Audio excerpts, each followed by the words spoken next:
Hello friends, ഞാൻ കുറച്ച് ദിവസമായിട്ട് സാധനം ഉണ്ടാക്കി നിങ്ങളെ കാണിക്കണം എന്ന് വിചാരിക്കുന്നുണ്ട്. ഞാൻ പക്ഷേ ഉണ്ടാക്കി ഞാൻ കംപ്ലീറ്റ് ആയി വീട്ടിൽ കൊണ്ടുവരുന്ന എൻ്റെ കയ്യിൽ നിന്ന് ആരെങ്കിലുമൊക്കെ മേടിച്ചോണ്ട് പോകും. എൻ്റെ ഇതാണ് സംഭവം. പൈപ്പ് ക്ലീനർ കൊണ്ടൊരു ക്രാഫ്റ്റ് ഉണ്ടാക്കിയതാണ്. അപ്പം ഇത് നമുക്ക് ഇന്ദു അവിടെ വന്നിരിപ്പുണ്ട്, വണ്ടിക്കകത്തിരിപ്പുണ്ട്. അവൾക്ക് കൊടുത്ത് നോക്കാം. അവൾ പറഞ്ഞിട്ടില്ല ഞാൻ. അപ്പം ഇതുകൊണ്ട് കാണിച്ചു നോക്കാം എന്തായിരിക്കും എക്സ്പ്രഷൻ എന്ന് നോക്കാം.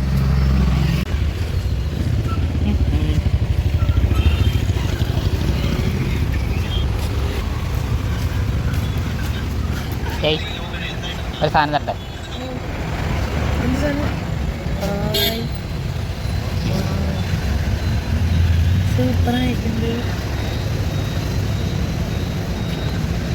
കുറച്ച് ദിവസമായിട്ട് ഉണ്ടാക്കുന്നൊന്നും കൊണ്ടുവന്ന് നിൻ്റെ കൈ കൊണ്ട് തരാൻ പറ്റുന്നില്ല. ഞാൻ ഉണ്ടാക്കി തീരുമ്പോൾ ആരും മേടിച്ചോട്ട് പോകും.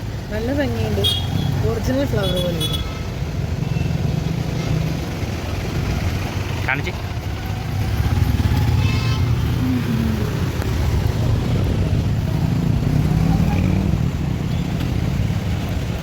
അപ്പം ശരി, തന്നേരെ.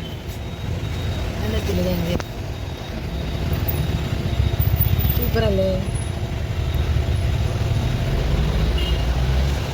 അപ്പോൾ ഫ്രണ്ട്സ്, പൂ കൊണ്ട് എന്തിനു കൊടുത്ത് എനിക്ക് 2 ദിവസം കൊണ്ട് ആ പൂ ഉണ്ടാക്കുന്നതിൽ അല്ലെങ്കിൽ ആ ഒരു ഇതിന് എനിക്ക് മനസ്സിലായ ഒരു കാര്യം എന്ന് പറഞ്ഞാൽ നമ്മുടെ സാധനത്തിന് ആവശ്യക്കാരുണ്ട് എന്നുള്ളൊരു കാര്യം എനിക്ക് മനസ്സിലായി. അപ്പം ഒരു 3 എണ്ണം ഞാൻ കംപ്ലീറ്റ് ചെയ്തത് 3 പേരും എൻ്റെ കയ്യിൽ നിന്ന് പൈസയ്ക്ക് തന്നെ മേടിച്ചുകൊണ്ട് പോയി. അപ്പോൾ ആർക്കെങ്കിലും വേണമെന്നുണ്ടെങ്കിൽ പറഞ്ഞാൽ മതി, നമുക്ക് സെറ്റാക്കാം, റെഡിയാക്കാം. അപ്പോൾ അടുത്ത വീഡിയോ.